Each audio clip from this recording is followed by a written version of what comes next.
At the end of the 16th century, the Dutch mathematician Ludolf arrived at the figure pi, by which one can determine the circumference of a circle. If we divide the perimeter of the base of the pyramid by twice the height, we get exactly the figure pi, which Ludolf only found 4,000 years later.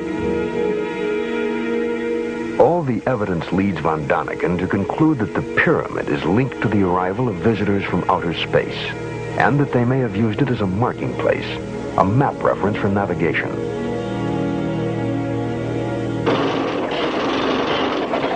When modern Egypt chose to construct the Aswan Dam, there stood one obstacle.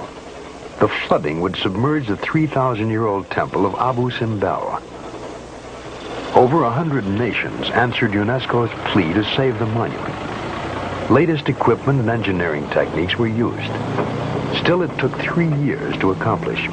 Because centuries were needed for the original builders to create the temples, it is probable they honor no single pharaoh. They stand, however, in tribute to the gods of the sun, the center of Egyptian religions, and to those who return from earth to the skies.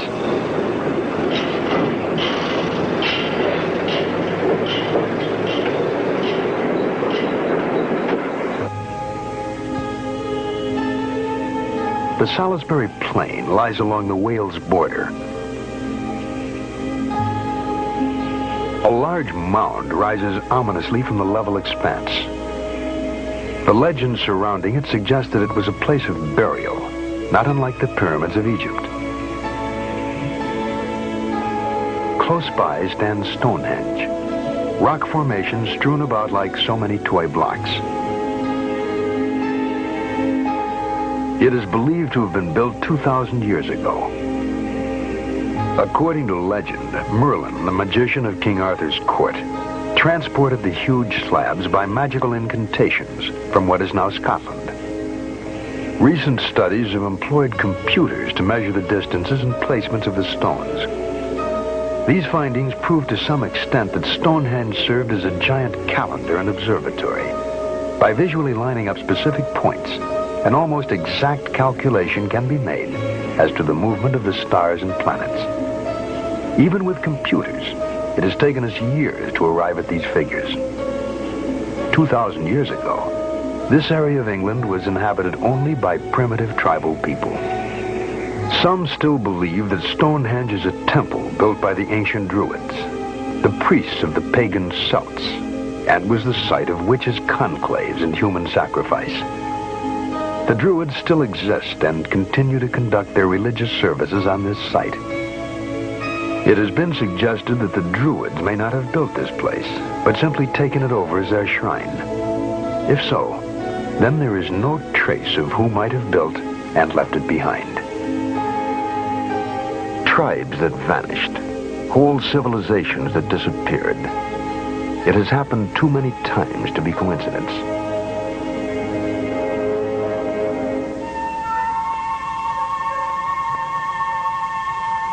Guarding the headwaters of the Amazon River are the ruins of Machu Picchu, an outpost of Peruvian Inca society. Some archaeologists suggest that the Incas found they could not extend their empire into the treacherous Amazon jungle. And so, here they stopped, and here they died. There is a curious folk legend surrounding the origin of this fortress.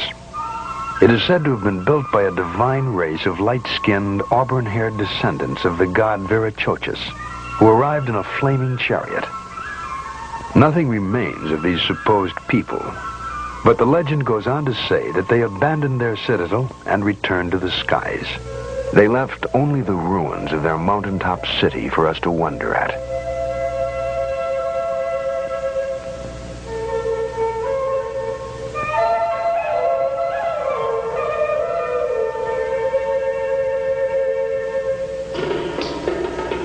The construction of defensive citadels was common to many tribal communities.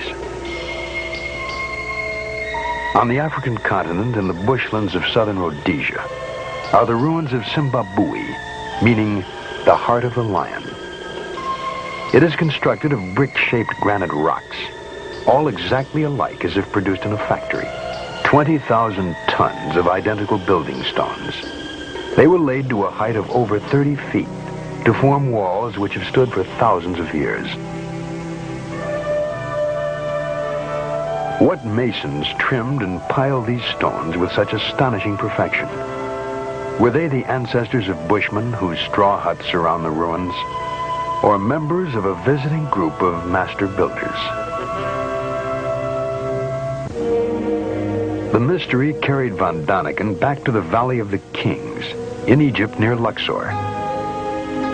The valley was another royal burial ground of the pharaohs, the god kings.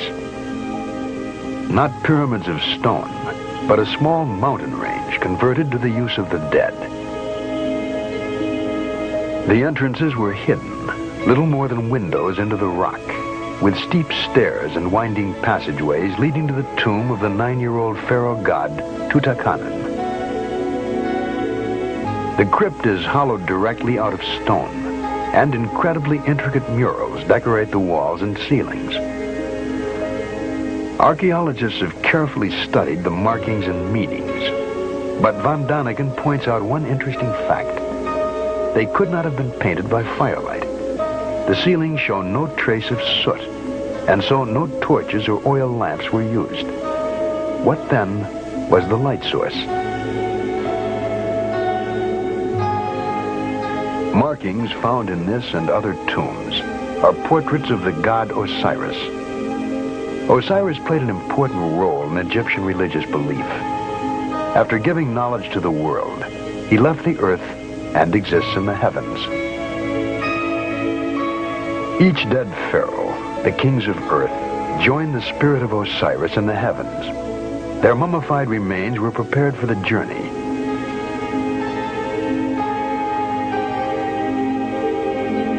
In the golden armor casing, whom were they imitating?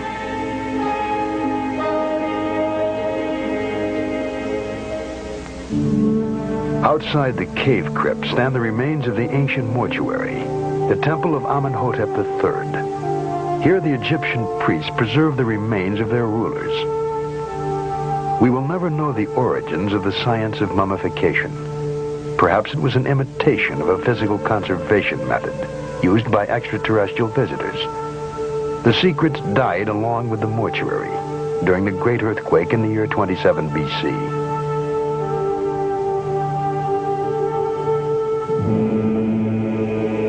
Some distance away, guarding the entrance to this temple of the dead, rests the Memnon Colossi, 2,000 years old, 52 feet high, each weighing over 1,000 tons. It is difficult for us to imagine them being moved from the distant quarries by manpower alone. And so the sentinels of the temple evoke images of a time when the activity inside was directed by godlike visitors who came as masters to earth.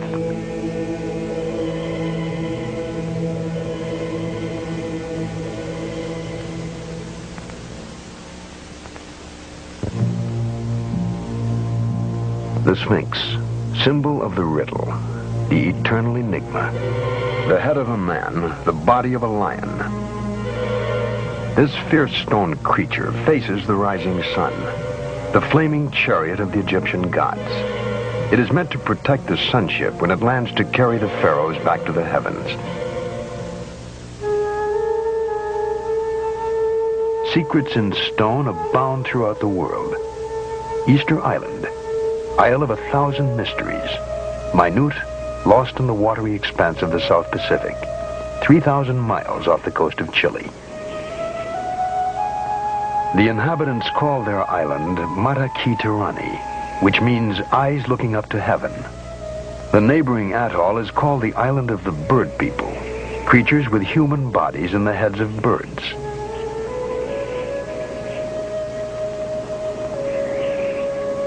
Von Däniken suggests that these bird heads could also be helmets equipped with a type of mask.